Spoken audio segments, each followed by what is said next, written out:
Hello, everyone. Welcome to the show. My name is Tim Hayden, and I'll be your host. Our guest today is the brilliant Ellen Crawford. Ellen is an accomplished actress who has been in many TV shows and movies, some like Days of Our Lives, Boomers, Desperate Housewives, but she is best known for her role as Nurse Lydia Wright on the hit TV show ER.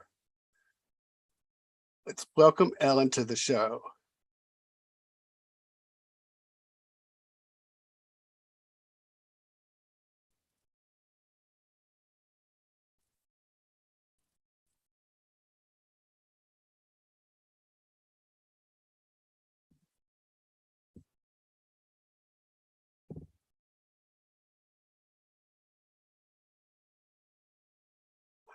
Hello, Ellen. How are you?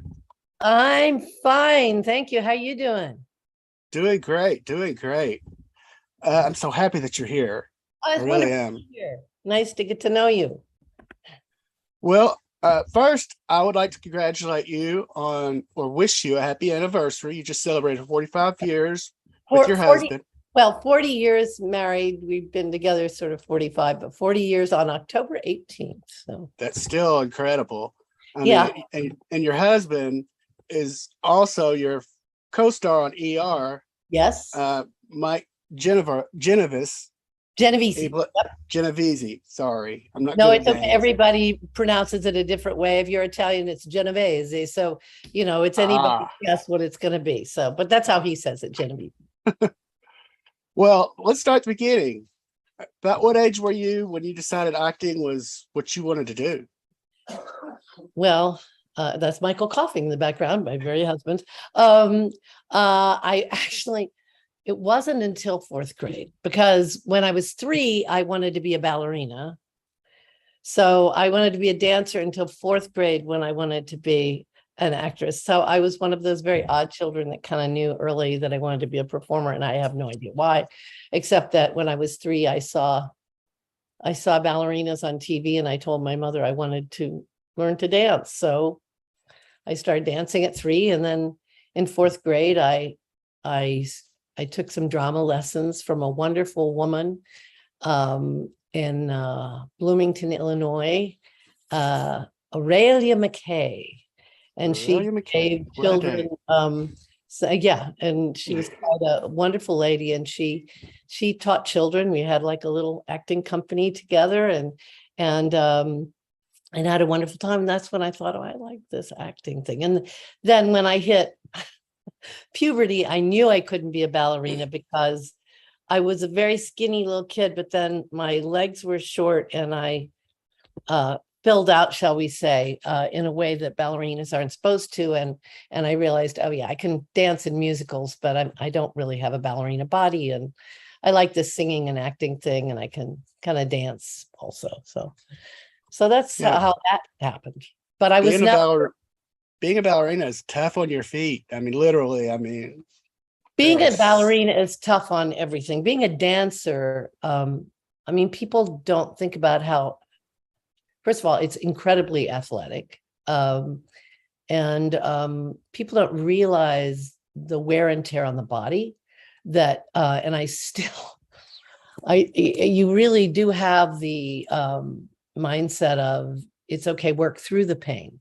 That it's kind of like sports in that way. You work through the pain, which means why some of your most incredible, for example, there was a teacher at a studio I was studying with a few years ago who was a fantastic Fosse dancer, walking with a cane, because you've asked your body to do these unbelievable things that bodies aren't really supposed to do, but that thrill us, that achieve incredible heights of artistry. But you do pay the price physically. And I actually still have, and I didn't realize it until I was like 30, that I had a whiplash injury. And my chiropractor said, when was your automobile accident? And I said, I don't really remember one where my neck hurt, but let me ask you, if you whipped your head back and forth 8 times a week in a show every night, could you give yourself whiplash? And he said, yeah. So I realized I gave myself whiplash doing choreography. And, I'm still treating that now, but But it is a lesson to any of you young dancers out there. Do try to be careful, because you will be living with it. I know you're being demanded to do things, but be mindful of your and careful. So It's just the things we got to sacrifice for a craft that's that it. we love. You graduated from Carnegie Mellon University of I Fine did. Arts in 1975. Is that about when you started venturing out other than dancing? No, actually, and this is a really strange story. When I was fortunate enough, I loved where I grew up, because I grew up in Normal, Illinois. I know people laugh. Normal, really, is that the name of the town? But Illinois State University used to be Illinois State Normal University, because it was a teacher's college, which was considered a normal college, I guess, because you're getting your students up to a normal. I don't know. But at any rate, when they moved there, Bloomington Normal, though it's they're twin cities in the middle of cornfields and soybean fields, had two universities there, which gave us the benefit of all of those cultural and educational benefits of both universities. So, and really wonderful public schools. I went to public school through junior high, but then I went to University High School, Illinois State University's high school. And I had a fantastic teacher there by the name of Lawrence E. Connolly, who really was extraordinary in the way he got all kinds of kids involved in the arts, in drama, speech and drama, and encouraging people who maybe were kind of outside in the norm. You know, they were kind of maybe the kids who came from ISSCS, who were like, it was basically an orphanage, but, you know, who were sometimes felt apart, and brought them in. And so made a community of all of us in a really special way, making art. And many of those people have gone on. One of my close friends from there was a European opera star. Another friend that was Leslie Manring. She's still around. And Pat Breimer was Sherry Lewis's master puppeteer. He was the gopher in Caddyshack, you know. So he had these people that really established careers in the performing arts, just really, I think, because of his influence, and he introduced us to a broad theater background as well, because he did everything from Tennessee Williams to Theater of the Absurd to Maxwell Anderson to, I mean, he did everything. And musicals, you know, I got to play Carrie Pipperidge and Carousel, and I got to do Guys and Dolls and Be Adelaide, you know, wonderful things like that. But he was one of those very special teachers. So working even as a child, I told you about Mrs. McKay when I was doing that. Also, I did children's theater at both universities when they needed a kid or they had a special program for children. I did all of that in elementary school, in junior high. Then in high school, I got to expand even more through this teacher's guidance. I had a wonderful dance teacher named Jane Plum, who really pushed me towards a professional career in a very healthy way. My parents were very supportive. And so I was acting all that time, but not professionally. Now, I know I'm like motor mouth, right? Sorry. No, by all means, I'm enjoying. But I did apprentice when I was 16 at a summer stock theater, the Little Theater on the Square, Gaius Little's Little Theater on the Square in Sullivan, Illinois, and you know, mostly you're cleaning toilets and washing flats to learn how to be an actor. But I did perform some, learned how to run a light board, did all those things, was a properties mistress for Life with Father. I mean, at the age of 16, it was a lot of responsibility, but I learned a lot. And I learned a lot. You learn a lot, and I've done this throughout my career, especially when I was younger. Speaking to those older people, I remember in that company was John Kelso. Out here, when I first came out here, it was Parley Bear. People have been in the industry or the business for a very long time, and you can learn from them. And so I was prepared. I knew I wanted a professional career. So when I graduated from high school, it was clear what my path was. For me, what I loved and what I wanted. And I got the first theater scholarship to Illinois State University, which was great, except that I decided that I should know what a cattle call is like. So I saw that we heard about they were doing auditions for the original Chicago company of hair. I was still in high school when it opened on Broadway, but and certainly when it opened off Broadway. But I went up and 3,500 people stood around a line in Chicago, and all that we got was appointments. I mean, we thought we'd be singing, but we weren't. We got appointments to come back. That's a 2-hour drive each way to Chicago. But I was like, well, it's a good experience. And I really expected them to just go, you know, goodbye, you know, and I was ready for that experience. So I went up and I had auditioned and they called me back and I couldn't believe it. So another trip to Chicago. And the strange thing about it was, although, you know, I think probably I was interested in socio-political issues and things like that. For my last audition, for example, for my final audition, I was wearing this really nice crepe kind of beige pantsuit, and I had set my hair, and the lake air in Chicago hit my hair and it frizzed, and they were like, oh, "You're perfect," right? So, I mean, I guess they liked the way I sang too, but it was very funny because I was kind of like Bambi, you know, I in that way, coming from Normal, Illinois at the age of 18, and I didn't even drink beer in high school. So I was a very, you know, I had friends. I didn't even date that much. So I came from, you wouldn't say I was a wild girl, let me put it that way.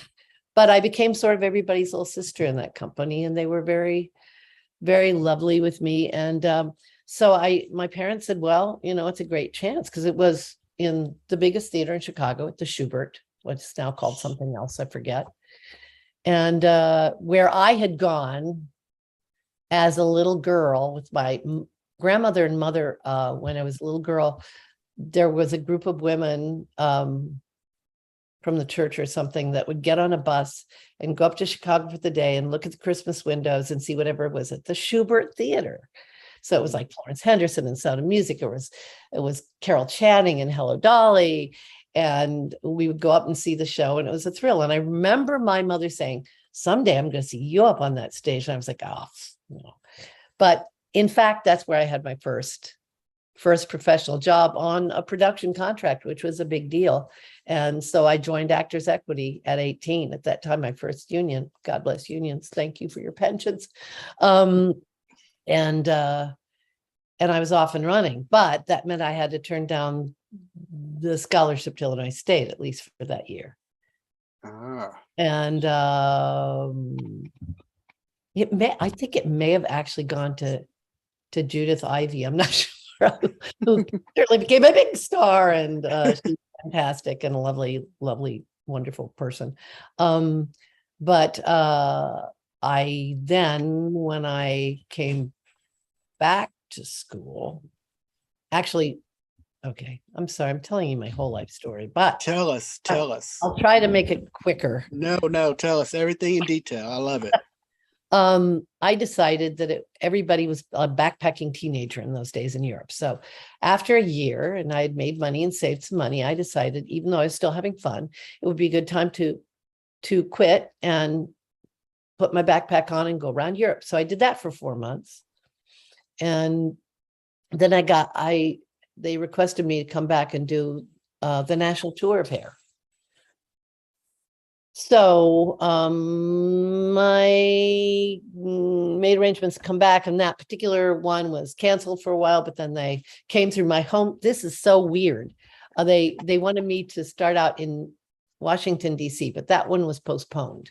That was Jupiter tour. There was Venus, Jupiter, and Mercury, 3 tours. And so I came back home anyway, which is good because as it happened, my father unexpectedly passed away not long after that. So I got to spend some time at home with my family. You really don't expect that to happen. You think, Right. I'm young, my parents are going to be around forever, but let that be a lesson to everybody. Treasure and cherish your time with your family and your friends. You never know. That's more important than anything. So I was very blessed in that way. And then weirdly, the Venus tour came through my hometown because it's a university town. And I left with them on tour. And then on the national tour, I played I was cast in the role of Jeannie. And I did that for a time. And we were the lucky tour, the other tour, and nothing. I'm from the Midwest. I love all those towns, but they were playing, Detroit and Pittsburgh, and we were playing LA and Santa Barbara and Hawaii and Alaska. And that was new territory for me that I hadn't seen. And that was exciting to be doing that West Coast tour. But then what happened is that I did want to go back to college. And already when I first came back, even before I left with the national tour, I started looking at whether I was going to go to Illinois State at home or if I was going to go somewhere else. And I decided I wanted to go to a Bachelor of Fine Arts college. I thought that'd be good, and maybe somewhere besides my hometown. So I found Carnegie Mellon and I auditioned for them. They're the only school I auditioned for. A lot of other people were auditioning for Juilliard and Cal Arts, but I just auditioned for the one thing. And that was actually after I'd been touring for a while. And I was accepted, which was nice. And so then I left the tour and went to my freshman year of Carnegie Mellon. And miraculously, I really was leading a blessed life in those days. They called me just as my freshman year was ending and said, your replacement just left. You want to come back to the tour? And I said, well, I've got finals. And they said, it's okay. We'll hold the role for you. So my summer job was the national tour of hair. Again, wonderful places. And in those days, Carnegie Mellon, I think they do it differently now, but they would like chop your class in half. So you didn't even know if you're going to have a sophomore year. As it happened, I did. So my summer job was that. So I actually worked professionally in between every year at Carnegie Mellon. I earned my money for the next year. And I also got a nice scholarship there because I had just lost my dad and they had given me anyway, they were very generous to me, Carnegie Mellon. But I, I would work as an actor to earn money to learn how to work as an actor. So it was a fun situation. Well, you had to meet Mike somewhere in there, didn't you? Actually, I met him between my junior and senior year. Oh, and a footnote to that was, had I gone back to Illinois State, which of course has amazing, amazing people that came out of it, I probably would have been in class with all the Steppenwolf people. And who knows who I would have been divorced from by now. But at any rate, they're just fantastic actors, and I know them, but I wasn't in their class. Anyway, I met Michael, and it took several years for this to develop into what it did. But I first met him between my junior and senior year in college. Is everybody asleep now? I hope not at all. Not at all. But I was asked by Charlie Haight, who you might remember from Hill Street Blues. Yes. Played Renko. He was an alum of Carnegie Mellon, and he came back to direct a show there. And I wasn't, House of Blue Leaves, I think he directed. I was in a Brecht, like new musical based on a Brecht play, Jungle of the City. So I wasn't in his show, but he liked me. He knew I could sing because I was singing the lead in that. And he asked a couple of us to come from Carnegie Mellon to be in a show he was directing at Arena Stage in Washington, D.C., which is an amazing place and has been for decades and decades, a musical of Horatio, about Horatio Alger Jr. So I did that for the summer on an equity contract. Yay. And during that time, I worked, I was understudying the lead, and the woman who's understudying the second lead, we became friends. And at that time, her boyfriend was a guy named Mike Genovese. And so I knew him sort of peripherally. I didn't know him that well. I think he thought I was a little crazy. We've talked about that many times. But at any rate, that's when we first met. And then I went back to visit a couple of times to visit her, and didn't know him that much better. I mostly was there to visit her. And then I lost track of her and him, consequently. I didn't know what happened. And it turned out that they had parted ways, and she'd gone to New York and he'd gone, I guess, to Chicago. But then I kept running into him everywhere I worked in regional theater. So our friendship developed in this very slow way, where we got to know each other. And then we were, casual friends, then better friends, then Michael and an actor you may be familiar with by the name of John Cothran, who still works a lot as well. Wonderful actor. We're working in regional theater in the Midwest, and we became like running buddies. We were like the Three Musketeers, right? And we would judge, who somebody was dating. It was like that sort of like we were each other's wing man / woman, whatever. But it kind of, it just, the friendship developed, needless to say, until there was nothing left to do but get married. And that's what we did. I'm taking a breath now and a sip of coffee. So You're fine. You're perfectly fine. You did get, was your first TV or on-screen job the romance theater? No. And this is something I have to talk to IMDb about, because this came up in another interview I did recently, where I've never heard of romance theater. I have no idea what it is. And this interviewer said, I've had 2 other people say that they have no idea where it came from. I think they just grabbed a bunch of names and put something up on IMDb. I have no idea what that is. I've never done it. This happened to me once before when I was supposed to have appeared in something by the name of Len Crawford. And it took me forever to say, no, well, I don't know why we should take it off. Well, how about I don't know what it is? And I was never Len Crawford. But at any rate, so now I'm going to have to go through that process again and say, I don't. You are my 6th guest, and you are the 3rd person who has had an issue with IMDb. Really? That's why I learned to ask instead of assuming, because there's a lot tell of me about romance theater. And I was like, I hadn't looked at my IMDb as recently as I should have, apparently. And I was like a deer in the headlights. And am I forgetting some lovely job that somebody gave me and I'm insulting somebody? But Well, you'll be happy to know Google couldn't find anything on you and mystery romance theater. There's a reason for that. Well, I do know that you're on many TV shows during the 80s. You were on Three's Company, Murder, She Wrote, Dynasty, and so many more. Yeah. What was that like being on such iconic shows? I know they weren't iconic at the time, but no, they were. I mean, Three's Company certainly was. My very first show, well, funny, my first job in LA was a film called Stitches. And it was kind of an Animal House Goes to Medical School thing.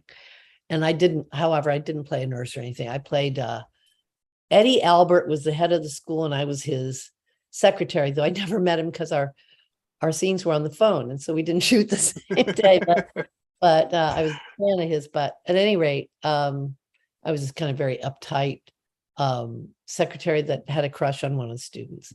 Because at that time I wasn't that much older than those students, if at all. It's very funny because the director of that, who, I don't know if you know this, but if something's going wrong with the film in some ways, a director says it's directed by Alan Smithy, they can take their name off and replace. So if you see it, something is directed by Alan Smithy, you know there was a dispute with the director. And so Stitches was directed by Alan Smithy, but it turns out that that same director later on directed the pilot of ER, Rod Hulk. So, but you know, it was great because I came to LA and got the job within 24 hours. So that was nice. But I did Newhart, and my father and mother were such huge fans of Bob Newhart. I grew up on his records. So that was a thrill. Bob Newhart was great. I mean, Yeah. I believe he made an appearance in ER, if I'm not mistaken. Yes, he did. Yeah, he did. And I just such a fabulous talent. So did you get to meet any of those stars or celebrities like from Three's Company or Dynasty? Oh yeah, because especially when you're doing those 3 camera shows like Newhart and Three's Company, you rehearse it like a play. I mean, you're doing it in front of a live audience, night court, those sorts of things. So it's not like you're called in a different day. You're rehearsing for a week. They're rewriting. You're doing it, and then you do at least 2 shows in front of a live audience, and so you do actually work with the people, and that's a thrill. And particularly in Three's Company, I worked very specifically with John Ritter because I was it was the episode where he dresses in drag as Grandma Tripper to win a cooking contest. Yes, I remember And that one. I'm the really, really horrible, bitchy woman who's undermining him at every turn, knocking his ingredients off and stepping on them. My mother always liked to say, my daughter stepped on John Ritter's nuts. I mean, she was actually very but she thought that was very funny. And just to watch him work was fabulous. And he was such a generous and special person. He's one of those people you just breaks your heart to lose as early as we did, both as a performer and as a person. I heard that they were one time talking to his son about taking that role to redo Three's Company. I don't know if it ever went anywhere, but it's been a couple of years. It's hard to, well, I guess it's hard for me sometimes to see a show recreated because it's so iconic to me. But if it's brand new to you and that's who the audience is, right? Why not? But I think, John was quite special. Michael, my husband, had worked with him actually on stage in a arena stage. He's was such a physical comedian. And this was a very serious drama. It was a Eugene O'Neill play. So he was also quite a wonderful actor in serious things. I think he was in It, wasn't he? Oh, probably. I know you're a horror fan. I saw that from That's interview. Yes, I am. I'm going to make a couple of suggestions to you of some international things that I dubbed English into that were really, I think, quite good. Since we're talking to movies, I'll go ahead and jump ahead. We'll come back to ER. I'm not going to lie, I hadn't seen the movie that you were in, The Man from Earth. Oh, yeah. I watched it this weekend. That was a crazy, insane movie. Yeah, it's a cult hit, actually. It's a little, makes you movie. Your head. Yeah. It makes you scratch your head about, hey, that was a bit controversial. Could have been.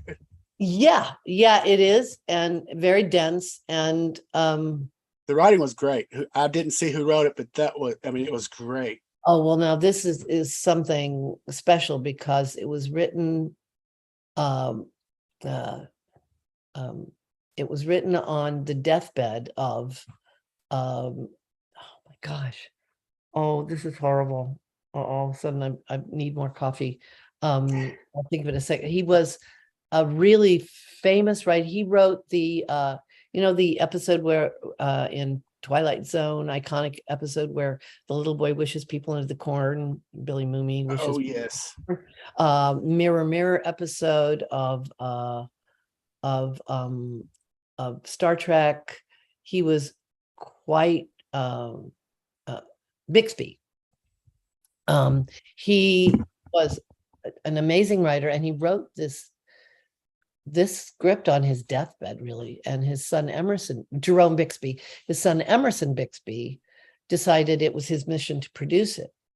And it's very funny because it was a very, this tiny little movie, the little movie that could, with wonderful actors in it. Wonderful, huge actors. Yourself, I mean, many others. It became this. I mean, you're a horror fan, Tony Todd, obviously. Yes. No.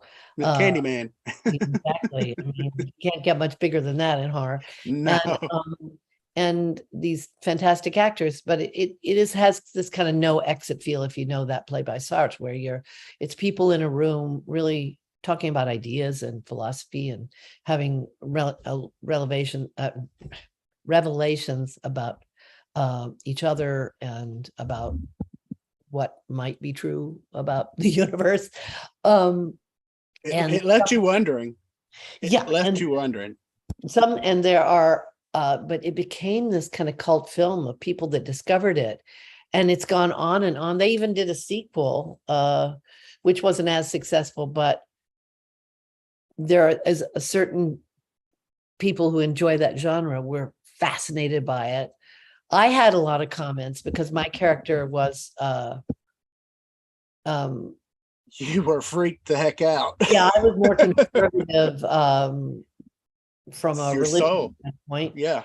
And I had people say, "Oh, thank you for representing my point of view," because there a lot of different points of view. And I mean, I was just playing the character like I, saw her and what she was feeling. But I'm very proud. Phenomenal.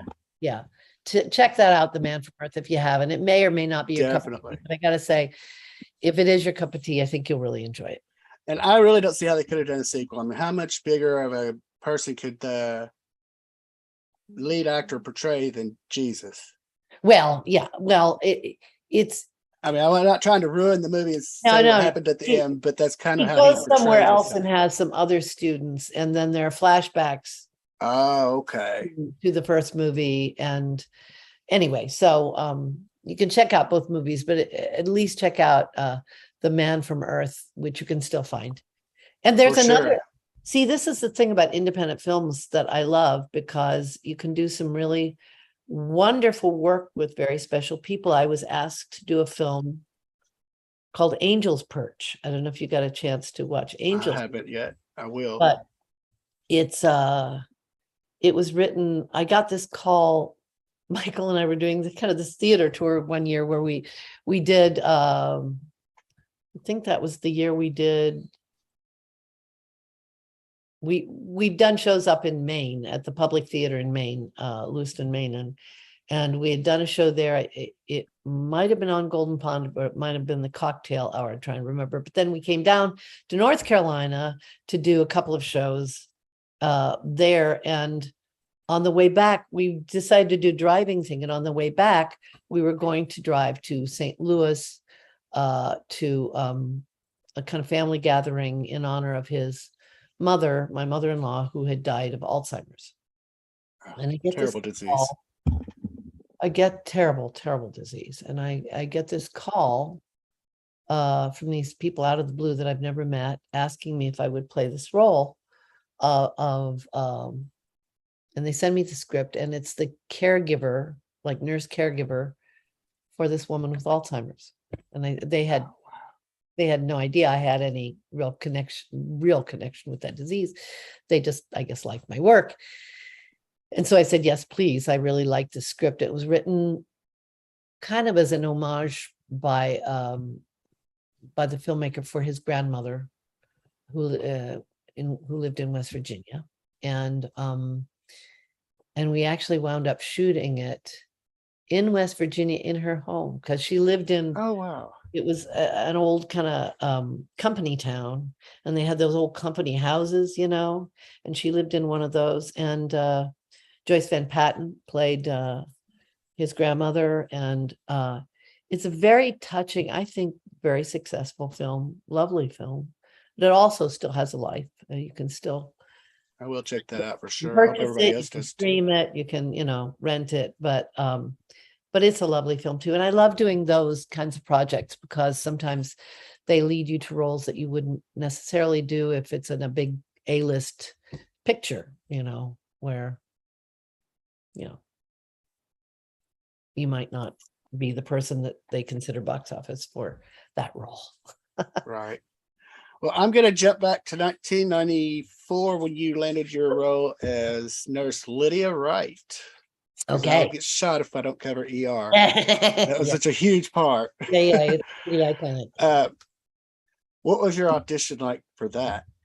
Well, originally, because I knew John Wells, the executive producer. In fact, he went to Carnegie Mellon. We served on West Coast Drama Alumni Board for a while. But at any rate, I knew John Levy, the casting director, knew my work and knew my husband's work. And they had it in their head that it would be really fun. There was a couple in the script that was, he was a policeman and she accidentally shot him in the foot, his wife, and they figured they would be recurring characters as kind of what they call frequent flyers. And they thought it would be really fun because they knew we were a couple if we did those roles. But Michael, who had done I don't know if you watched the old version of Quantum Leap, which is a fantastic show. Oh, yes. But most people did one episode of Quantum Leap because you were like in one part of history. But in the finale, Donald Belisario invited all his favorites back to do the finale, and Michael was one of those. And he offered him straight out a role in a new pilot called Crawford that was shooting in Maui. That's nice. And so he had just was going to go shoot that. So he was unavailable to audition. But I read the script, and this is the important thing. If you can read the script, it's great because you can't always get a hold of it, but if you can, it really helps. I read the script and I went, ooh, I like this Lydia character, I think I could do this role. And so I came into my audition. I said, I'll be happy to read for this other role. But I said, I explained why Michael was unavailable. And I said, I kind of looked at this role named Lydia. Might I get an audition? They went, what a good idea. And so I read for that. And the associate casting director came running down after me and said, I think you're going to hear something very soon. And so I was cast. So similar with what happened with Yvette, I think they kind of went, yeah, that makes sense. And that's how I was cast. And by the way, we'll have to get Michael on here one of these episodes too. Oh, okay. For sure. Oh, he's got lots in the action film category and all that. And he's had. I just love listening. I mean, I have questions, but I would rather just listen. Well, being a motor mouth, I guess this must be your lucky. What was it like working with so many stars like George Clooney, Michael Ironside, Sally Fields? Oh, they're fantastic actors. And George, I got to say, George is who you think he is. I mean, he really is that guy. He's down here. He's a Kentucky boy. Come on. Yeah, I know, right? Midwestern boy. And he, he's very genuine. He has he's very loyal in friendships. He was a really great leader as far as if the company needed support in any way. And he's desperately funny all the time. As I know, everybody's heard legions of stories about what a jokester he is, and he is not afraid to play practical jokes on everyone and anyone at any time. He is the master of one time he had fun for days with a whoopee cushion that he had a control on, remote control. Just, crazy. He'd surge a lube when you answer the telephone all the time. I mean, it was everything. Coffee cups and finally a phone on the train of my wedding dress. He's that guy. And he's very genuine. And I also admire that when he supports ideas or a cause, that he actually does something about it. He doesn't just use it for publicity. He actually He works just not only in front of the camera, but behind the camera. right. He just appeared for an opening, didn't he? Probably. I mean, he's always I mean, appearing. it wasn't a movie. It was for a charity, one of his Yeah. charities. But I mean, He he has made real differences in the world in the way he invests and in his ideas. So, and I Next did time you get to talk work to with him, him. next time you talk to him, tell him I've been emailing all his people. Oh, okay. Yeah. I gotta say, I don't hang out with George a lot. He's in I'm sure. he's in Lake Como, but I did get to work with him again a few years. Everybody says a couple of years ago, then you remember the pandemic, right? You go say Right. +3,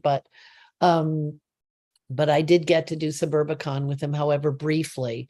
I auditioned for it, and the casting director said, George was so happy to see you. And because at that time we were sending in, she was taping us, said he wants to find a place for you somewhere. So he did. I mean, it's very brief, but it was fun. And I was trying to give him some space because I worked with him as an actor, but I never worked with him as director, and you want to give him some space. You don't know what his process is. Right. Well, hello, Dory. My little dog is saying hello to me. And so, I get in the van to go to set, and it's just regular old goofy George. He meets me at the van and goes, well, hello, how are you? Like, you're right back there. He's talking to the whole bus full of people. It's who George is. So the first time I met him, we were walking into, we had, before we started the pilot, some medical instruction on what things meant, how to handle equipment, things like that. And I actually, I guess I didn't know really who he was. I mean, he was like this millionaire with lots of failed pilots, but he had been on, I know, Roseanne, and he had been on Give Me a Break and all those Facts things. of Life. Facts of Yes. Life. And so he worked all the time, but I didn't really know him. And he was just this nice guy. We're like walking in, getting to know each other and stuff. And I thought, what a nice guy, but it was funny because he had a sort of feeling about him. I didn't think of him as like this movie idol, right? Or as this TV idol. And so when I overheard them talking about casting, and they were casting the last role, I think that was cast, maybe.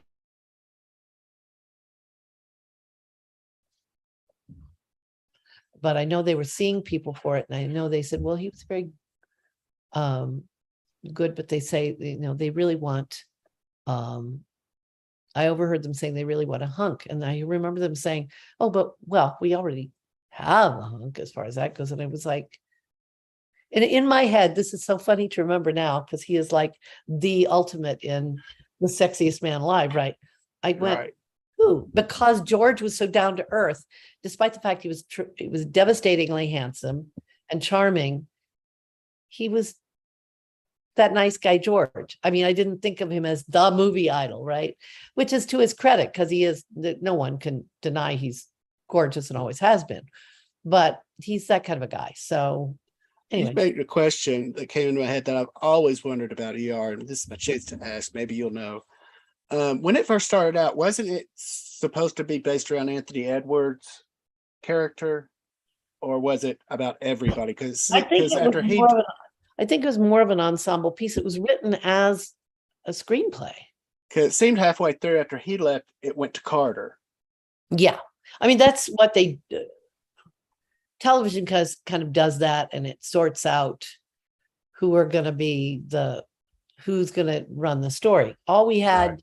in the beginning, well, I'm sure they had written more scripts for that after that, but what John Wells had to work with was a screenplay. And those characters, like the nurses, even in the original screenplay, were like Nurse 1, Nurse 2, Nurse 3. We didn't even have names. Right. The only one was Juliana's character. And as I think Yvette told you in her interview. Yeah, I listened in because she's my I love sister. that y'all are still friends. I love that. Oh yeah. Well, we were together last night. We're like really super close, like more like sisters, and best friends. And but Juliana's character, Hathaway, died in the film script. She died from her suicide attempt. So she tested so well. And at that time, Steven Spielberg, I don't know if you know, this was one of the producers as well. Yes. But she tested so well, they were like, we got to figure out a way to keep her in. So all the scenes that were shot where indicating brain damage had to be reshot, so that it wasn't certain that she had to die, so she could come back for the first episode after the pilot. Well, I won't say she carried the show, but that would have made a mistake. They would have made a mistake if they killed that character off. Oh yeah, sure. And she's such a beautiful woman, terrific actress, and created such a. That's another one I would love to character. sit down and talk with. I mean, I love all her work. Good wife, everything she's done. And very smart about continuing her career. I mean, I know she got a lot of flack from some people when she left the show, but she, first of all, she fulfilled her contract. But even if she hadn't, I mean, she was very smart about, okay, I am not going to just play this character now. And I remember she went and she did a film with Andy Garcia, and she did, she built her careers for longevity, which is what you really want to do. Well, some actors, when they're in a role for so long, they kind of get typecast. Yeah, you can get stuck. That's not good for any actor or actress. Right. So I guess I'll jump on to Days of Our Lives, your most recent little jaunt.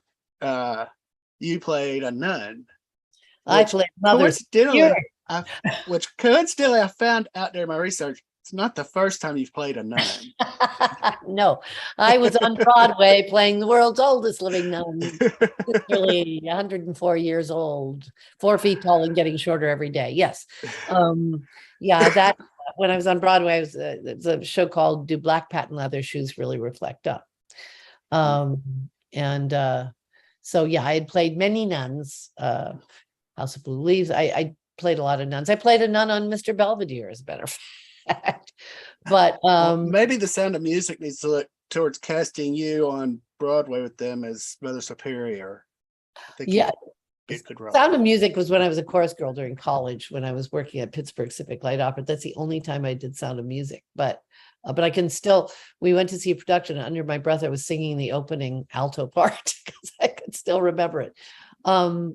But it was the first time I'd ever done a soap opera, weirdly, in all my career. And it was a really unique experience. And I really enjoyed it. It's a bit of a white knuckle ride if you've never done it before, but it's because it moves so fast. I was walking in, and I played this Mother Superior, and I primarily worked with, solely worked with Mary Beth Evans and Stephen Nichols and Stacey Heideck, and those three were kind of my scene partners in my episodes, all my episodes, because we were off in Italy somewhere away from everybody else. But Mary Beth, who's of course been on the show since she was in her 20s, turned to me on the way in, and they were so lovely. I got to say, everyone was so welcoming and lovely to me. And Mary Beth turned to me, she said, "So have you, when we're walking into rehearse the scene, she said, so have you ever done a soap before?" I said, "No." She said, "It's like being shot out of a cannon."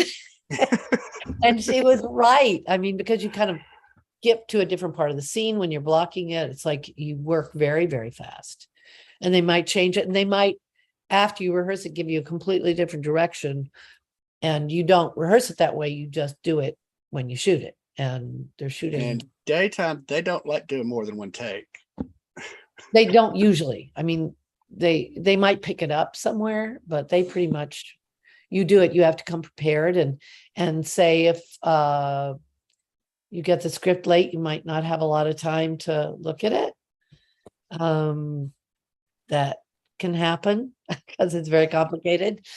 And so I was just frankly really pleased and proud of myself that I could keep up. I mean, I did keep up and had it fun, and everybody seemed very pleased. And it was nice to hear. I think it was Mary Beth who said, "Oh, it's just so nice to work.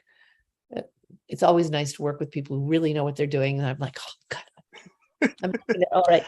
But she and Stephen and Stacy just couldn't have been more helpful and so much fun to work with. Really. So what do you think of acting now compared to the 80s or 90s? So much has changed, especially during the pandemic and everything. Yeah, well, the pandemic changed everything, didn't it? Yes. But I'll tell you something in general. I mean, obviously the shows have kind of changed and how's it changed? It's changed as an industry because we used to have like meet and greets. We would go and have meetings with people. We would of course, now almost everything is done by self-tape, and you might meet with someone on Zoom for a callback. But primarily in television, you're sending your stuff. They already kind of know your work by and large and ask you to send in the scene, and they may or may not cast you. And that doesn't, you can't take that personally because that has to do with so many factors of what they need and who's playing your daughter and what the balance of the cast is and so many things. So you just enjoy playing the scene when you get to do it for that one day and hope you get to play it again. But if you don't, moving on. But it's different in that way because you used to really have more in-person meetings. There weren't people sending in auditions from all over the country, which is great for having been a person who got all of my 3 union cards in Chicago, actually. That's great for talent. There's talent everywhere, and it's good that it should be recognized and used. But it's changed in that way. It's changed significantly for me simply because as you get older, there are frankly fewer roles and a lot fewer roles. And that what that means is that the major stars are also looking for work. I remember one season where there were all of these amazing female lead television series. This was, I don't know, 10 years ago or something. And they were like, "Isn't this fabulous that these women, older women, have these series?" And I said, "Those older women have series because there's no movie jobs for them." And they're big stars and they know they'll, and they're fantastic performers and actors. But it really does change for, I would say, everyone, unless you're Meryl Streep, frankly, or somebody like that. It's tougher. There are fewer roles, but you keep going. And you also, this is something as a performer, since I've only been acting my whole life. I really don't do anything else. I mean, I can write a little bit, but I've directed a little bit. But what I mean is that you have to morph along with the industry. You also have to learn new tricks for your bag of tricks. Okay, it's a little light here in television, so you're always putting out feelers for everything, right? I mean, God bless Prolia has been this wonderful, they were very, very good to me. I did this commercial with this terrific commercial director that I'd worked with before, and it's turned into something's been very helpful for me. That commercial has been running since before the pandemic. And I'm happy to say that my friends who are actually on that have had no bad side effects, so I feel better about that. That would be a concern endorsing, or not really endorsing, but doing a commercial for a company like that. That'd be kind of yeah, it is. And I mean, when you look at some of these things with side effects, I would never take that. That's terrifying. Not really, but I saw one the other day and it was like, well, for a sleeping thing that said, well, you may make sure you're awake because there have been instances when people were driving, they didn't realize they were driving. And I was like, I don't want that to be me. That's terrible. But at any rate, so yeah, I felt good about that. And I'm not meaning to do a plug for it's No, just no. that's something. And also what was wonderful and I had a beer commercial that I shot right before the pandemic that helped. But before the pandemic, I started doing a job which is really kind of like a playground. It's really fun. And it keeps your chops up. It's creative, and you get to watch fantastic performances by international actors. And that is English dubbing for international projects for Netflix, Amazon, Disney, etc. And I started doing I started doing that. What was happening was that they realized, as people were watching more and more content, over 80% of Americans really don't want to read subtitles. They want to see dubbing. But a show, for example, like Money Heist, which is the first one I worked on, was very popular in Europe and in Asia, but they found that they weren't watching it in the United States. And what they decided was, maybe we need to hire real actors that normally are appearing in front of the camera, and hire real directors, real filmmakers to direct them. And they did that with Money Heist, and all of a sudden it was a huge hit in the United States. They redid the dub of the pilot and started dubbing with those actors, and it was very successful. And I have to say, I enjoy it so much. You go in and you get to watch these extraordinary performances by other artists and try your best to do them justice. So it's Right. real acting. You frequently, most of the time, don't even know what you're going to be doing when you go in there. So you have to stay loose. And you learn, you really broaden your international scope of the actors and the projects and you feel kind of like you're a part of introducing that to a group of people who otherwise would not watch it. So I would think you got to watch this horror series I did, which was, I think, the second project I did, which was a French project called Marianne. It's terrifying French series called Marianne. So watch wrote that. it down. Yeah. Doing voiceover should be, I would think, they would want people like you, because you've got a very distinguished voice. If I heard your voice, I would kind of, know who it was. Thank you. Well, it's, and I've done other voiceover as well. Straight You ever voiceover. thought of coaching? When I was first out of college, I worked at a company in St. Louis, which was, it's now St. Louis Rep, but at that time was called Loretto Hilton. And I worked in the acting company. I taught in their conservatory, speech and voice, actually. And I really enjoyed teaching. And I've done some coaching with my husband, occasionally coaching auditions or things like that. But as a regular thing, I find that when I was teaching, it was, first of all, I was single. I was young and single and had my whole life to devote to whatever I was devoting to. So I was working 7 days a week at the time. I was working acting, and I was completely immersed in, when I teach, and somebody wanted me to teach when I first came to LA, because he was a Carnegie Mellon guy, he was ahead of me. So he knew my work more than he knew me. And I was like, I know how much time I spend. I've got to figure out my time. And by then I was, had my family, and I knew I needed to choose my time. And I don't want to teach and not devote everything to it, because I know how I am.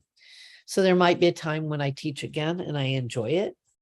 But I would just think, with someone with so much experience, because you've got stage, you've got movie, you've got primetime, you've got daytime. I mean, voiceover. But it is, where do you you can teach at a university, or you can teach set up your own thing. But it's time consuming. And actually, quite honestly, what I wound up getting very involved in is labor, the labor movement. I'm besides serving for quite some time on the boards of SAG-AFTRA, I'm still national organizing chair for SAG-AFTRA. I represent California, the SAG-AFTRA and the California Labor Federation on their executive council, and I'm on President Fran Drescher just put me on her Green Council, which is dealing with trying to eliminate the use of single-use plastic and other green issues. And I've been very involved in the labor movement for some time now, and first got involved actually when I was on ER, because they asked me to show up for some nurses. And for about 3 years when I was on ER, I went out and spoke to groups of nurses across the country. We got invited, Juliana and I, to the Emergency Nurses Association, a scientific assembly. We went down there and kind of watch what was going on. And then she was unavailable the next time in New Orleans, and I went and I started, it just happened that I became sort of an advocate, but as a layperson. I didn't pretend to be a nurse. It was like, here's what we do, playing you. And I grew in, my admiration for nurses is just immense. Me and too. so I was trying to help push their issues, tell them how they can have an influence on how they're portrayed in television and film, and it became very, very rewarding, because I really can get teary talking about nursing. They are amazing human beings. And I through the agree. pandemic, I was in touch with actually one of my friends that I met on, she was a nurse on the set sometimes, and she was working the emergency department in LA during the pandemic. And, Wow. That's a group that's really quite something. Yes, for sure. I sing their praises every opportunity I get on my medical episodes, because they're the first people you see and usually the last people you see. And I want to say a big shout out to you. I've been looking through your website, and I hope everyone looks at it, becomes aware, donate if you can. Boy, some of the stories are just, they're heartbreaking, they're inspiring, they're all of those things. And I hope that, number one, people get informed about it. But it's also that thing, right, of first going in, then making sure that you have the right people dealing with your issue that know what they're talking about. And Right. thirdly, making sure you have an advocate. If you can have a friend or family, especially when you're that sick, you need an advocate there. And that you are helping to push that forward. I just want to applaud you. And Thank you for that. And thank you so much for your generous donation. I saw it this morning. Oh, Very kind. it's Very kind. But yes, the survivors, I'm a survivor of it, but they caught mine really early. Right out, so I didn't go through what most survivors went through. I mean, we've got them who's had it on their face, all over the body, all ages too. The first time I ever heard about it, we were weirdly waiting for a table in a Chinese restaurant in Spokane, Washington. And this man was picking up delivery. And the guy who worked in the Chinese restaurant, who was a magnificent storyteller, was telling us this whole adventure, this whole horrific adventure he had with it. It really is something. And I realized I've gone over my time. No, don't even worry about that. I'm worried about taking your time. Yeah. But I just want to say to everybody, please go to that website and check it out. What we're talking about is necrotizing fasciitis, which is also known as the flesh-eating bacteria. You can learn more at www.necfasc.org, necfasc.org. Yep. Thank you so much for being here, Ellen. I hope you'll come back, because didn't even get half my questions. Oh, okay. Well, because I just talk nonstop. That's just I love it. I loved it. It was great. If you will hang out backstage for just a moment, I will be back there in just a moment. Surely. Bye, everybody. Thanks for watching. I'd like to thank Ellen Crawford for being here today, talking with us. Please subscribe to our YouTube channel if you like more videos like this. Will be coming up very soon. Please remember to be kind to one another and have a great day.